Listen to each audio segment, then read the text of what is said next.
न'आव सोर दं माबार ओंखारबो नङाबा दिगदार जागोन मोजां बुंनायावनो ओंखारबो नङाबा आं हाबैनांगौबा दिगदारसो जागोन सोर दं ओंखारबो नोंनि थाखायनो जादों नोंनि थाखायनो गासिबो जाजोब्बायना फावगालि दिनै नोंनि थाखायनो आं आंनि गार्लफ्रेन्डजोंबो गारजाबाय नोंथ' बिराद नाथ' खिथिनानै गालांबाय मानो बिदि खालामनायलै नों फावगालि मानो नों आंनि सिगाङाव निमाहा बिनानै मा जानो सारा संसारानो आंखौ मिनिबाय आंखौ बायदिसिना होननानै सोंखारिबाय बयनिख्रुइबो गिदिरसिन बाथ्रायानो जाहैबाय बादालि आंखौ मोजांखौनो मोनला बादालि आंखौ नायफिनला बेफोर नोंनि थाखायनो जाजोब्बाय फावगालि आंखौ निमाहा होदो आदा थफिराम बेफोर गासिबो गोरोन्थियानो आंनि आं बादालिनि सिगाङाव बुंगोन नों दुखु दाजा होनबानो आंना दुखुआ खारालै फावगालि आं नोंनि जिउखौ बासायनायावनो दिनै माबायदि जालांखो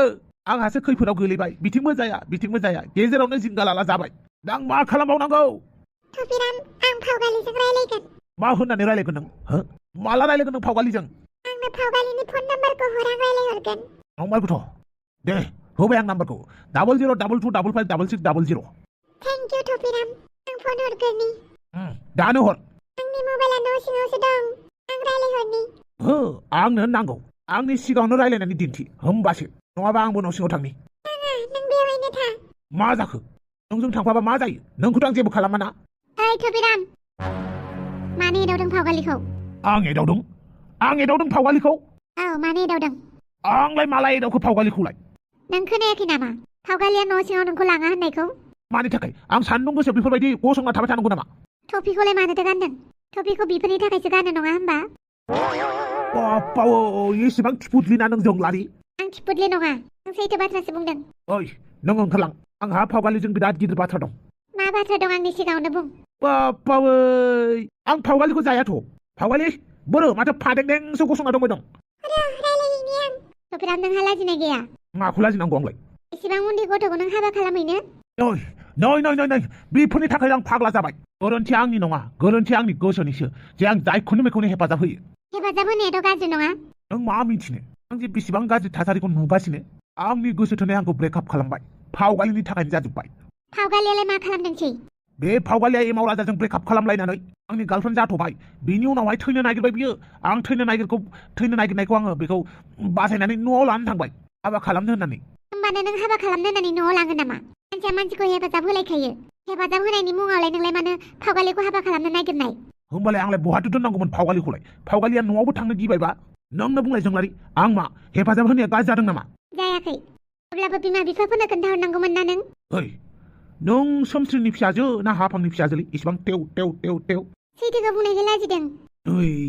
नै बे खिथुआसो लाजिनो मोननैनि पेक गाबदों लाजियाबो मामर जानाय खिथुखौ देखायनो नोंलाय माला नुखो आंनि खिथुखौलाय नोंलाय माथो खिथुखौनो सुवानो खिबा खिनानै सोर खोन्थालायखो नोंनि लोगोफोरानो खोन्थायो माथो नोंनि सेंग्रा लोगो उन्दैफोरा बिसोर आंनि खिनानै खिथु सुयैखौलाय बोरै नुखो नुनायखायनोथ' मालाय मिन्थिदों लाजियाबो गावनि खिथुखौनो सुना लानो रोङि मानसियानो हिनजाव नागिरबाय थायो आरो हिनजावफोरजोंबो गारजाबाय थायो जोंलारि बारा बुंबाय दै बाराबा नोंखौनो लानानै थांगोन आं माथो सिरि सोरबा हाबा जाखानाय हौवाखौसो गोसोथोगासिनो खोमा आङो हाबा जाखानाय हौवाखौ गोसोथोदों नोंहालाय मा जादों आच्छा गोसोथोमादोंसो आंखौ लाबा मा जायो आं सेंग्राना बे बुहुमाव सेंग्रा जोबनानै थांबाबो नों बायदि हौवाखौ नाङा आंनो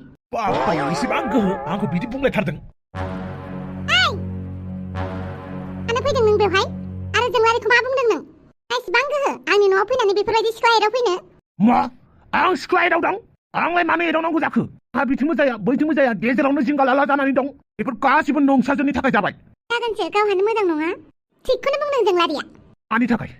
आं मा गाज्रि खामानि मावखो नोंसाजोनि जिउखौ रैखा खालामनाय आं गाज्रि खामानि मावनाय जाबाय नामा नि खोथाखौ बांद्राय फोथायजाया आंथ' बिनि खोथाखौ फंसेबो फोथायखाया हाबां दिनै आं सासे मानसिखौ हेफाजाब खालामनाया दिनै आं नोंसोरनि नोजोराव गाज्रिसो जाबायना नोंनि फिसाजोनाव सोंनानै लायथां थांलाय आं आंनि फिसाजोनाव सोंगोन सोङा बे आंनि गोसो नाथाय नों इसेबां गियान थानायमोनब्ला नों आंनो फन खालामनानै खोन्थाहरगौमोन ना इसिबां हाखु दाखुआव बोरै फन खालामना खोन्थाहरनांगौ जाखोब्रा फारसेथिंजाय नोंनि फिसाजोआ नोंखौ गिनानैनो न'आव फैनो गिबायनो आरो आंखौ एमाव राजानि सिगाङाव गावनि बयफ्रेन्डबो बानायलायबावबाय बेफोर आंनि गोरोन्थि नामा जानला मानला बुंथारनाङा फावगालिया बिदि नङा नोंसो मिथियो फावगालिया माबायदि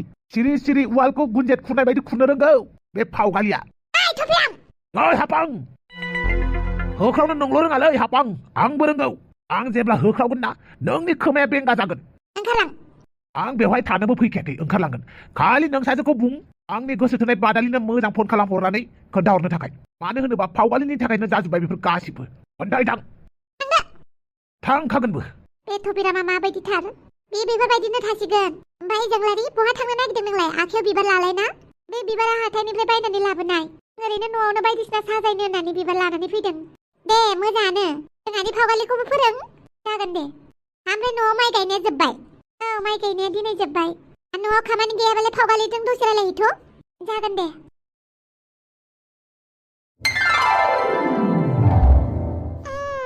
आंनि ओंख्रि संनाया माबायदि जादोंथाय बिखुनजो नायनानै होलाय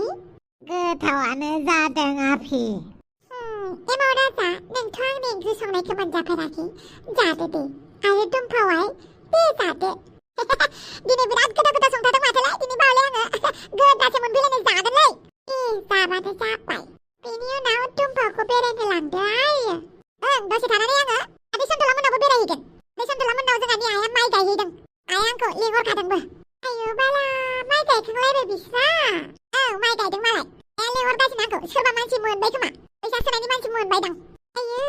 नों दहाय बुंनाया मा खालामनांगौ आं रोङासैहाय आं उनाव खोन्थागोन दे बारा जेबो खालामनाङा आं हरनाय लिंकखौ नोङो थुनानै फैसाखौ सोबानो जाबाय बिनि उनाव सानफ्रामबो फैसा खामायनो हाबाय थाबाय आयौ बाला बिदिबाथ' आं लिंकखौ थुनानै नोंनि बायदि फैसा खामायनोसै मा फैसा खामायनायनि दावराव जादोंब्रा एमाव राजाया सानफ्रामबो फैसा मोननायनि खोथा बुंदों ओमफ्राय आं बे हरनाय लिंकआव थुनोसै आरो माइसि दावरावब्रा जेथिंबो दासो लामा लामा दावराव खोनाबोलायबाय आंखौ बयबो लिंदों माथो आंनाव हाब होननानै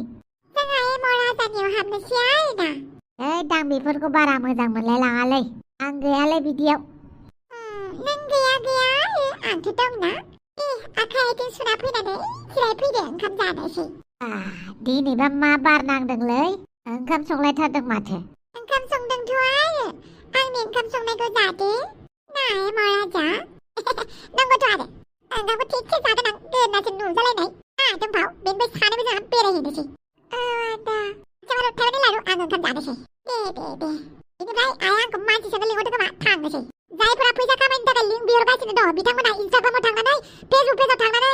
मेसेज खालामबानो जाबाय दे थाब खालामदो फेसबुकनि पेज आरो इन्सटाग्रामनि लिंकआ डिसक्रिपसनाव गाहायाव होनाय दंखायो थांबानो जाबाय फरायसाफोरसै दे एमाव बेटा हामालै बिदियाव रिक्स लाना नायनोलाय माथो थाङोलै आफाया बुङो सब खामानियावनो रिक्स थाबासो जायो होननानै बेनिखायनो रिक्स लानोसै आंबो दे फावगालि आंथ' बारा जेबो मिन्थिया देलाय खोन्थालाय मा जानाय आं मा रावजों बुंबावनो दे बुंबानो जाबायना जेबो नङा नों बोरै थफिरामजों थांनाय माबा जोंहानि आइया एमाव राजानो फैसा जासिदोंमोन फैसा आरो आं मोननैखौ सायख'नो होदोंमोन आइया एमाव राजाया आंनि सोलाय फैसाखौसो लाबाय एमाव राजाया नोंनि सोलाय फैसाखौसो सायख'दों औ बेखौनो रागा जोंनानै दङमोन आं रागाजों आं एमाव राजाखौ लोगो हमहैदोंमोन लोगो हमखालि जोबोद नांलायलायनाय जादों बे समावनो थफिरामा फैनानै होदों रागाजोंनो आङो थफिरामखौ बयफ्रेन्ड बानायब्रबदों आङो आयु एमाव राजाया आंखौ बुंदोंमोन नालाय आंनिख्रुइ साबसिन हौवा मोननाय नङा नोङो होननानै बेवहायनो रागाजों आं थफिरामखौ आंनि बयफ्रेन्ड बानायनानै लाफ्लांबाय ओमफ्राय जेब्ला आङो फैयो आं थैनो गोसो जानानै दैयाव बारजुमहां जाबानो थफिरामा आंखौ बासायदों आरो ओइदिनखालिनो आङो आइखौबो दरजा फांथेनानै थांदों आयौ एसेबां फाग्लि जाथारदों एमाव राजानि थाखाय आं हले एमाव राजाया जोंहानि न'खरनिबाबो बारा मोजां मोनाहाय मानसियालाय गाज्रिद्राय नङा आरो गोसोनि खेत्र'फ्राव बिराद बोरैबाथार आं आइखौ दरजा फांथेना गालांनानै जोबोद लाजिनाय मोनदों गावखौनो बेनिखायनो गोदाव सोराव बहा थागोन बहा मागोन जानायखौ नुनानै थफिरामा आंखौ गावसोरनि न'आव लानानै थांदों बेवहायनो थफिरामा आंखौ हाबा खालामनो नागिरदों बिदिसो जादों होमबा अब्लाथ' थफिरामनि बारा दाय गैयाहाय बेवहाय जा दाय मावदों एमाव राजा आरो नोंसो सानैनि बुजिलायनायासो एसे गोरोन्थि जालायदों एमाव राजायाबो नोंनि सोलाय फैसाखौ सायख'बाय आरो नोंहाबो रागा आरो अहंकारिखौ लानानै थफिरामखौ गावनि बयफ्रेन्ड खालामनानै लाबाय आरो माथो बुंबावनो आरोना जायखिजाया जानानै थांबाय जानानै थांबाय आरो मोजां थाबानो जाबाय नों ओमफ्राय थफिरामखौ बोरैबा मोनफालायबाय आं दासो दहाय जि रायना लानानै थफिरामनि जेबो दाय गैया बुजिबाय दे दाबो नायदो नों मा खालामबा मोजां जायो नोंथ' बुजिखायोना आं नोंखौ बुजायबाय थानो हाला दे जायखिजाया आं न'आव थांनोसै दे नोंल' मोजाङै थाबानो जाबाय माइ गायग्राफोरखौ ओंखाम जाहोदों खोमा आइया खामानि मावनायाव हारसिं जागोन आं थांनोसै जागोन दे बांद्राय सानबाय थानांला औ आं बादालिखौ फन हरबाबो बारालिया मानो फन हमाखै दे टपिरामा सिबाय आंनि थाखायनो बयजोंबो मिनि जाबाय आं टपिरामखौ बिदि मिनि होआ रावजोंबो गसाय आसलसो माथो आसोल मा आंखौ मिनिनो फैदों नामा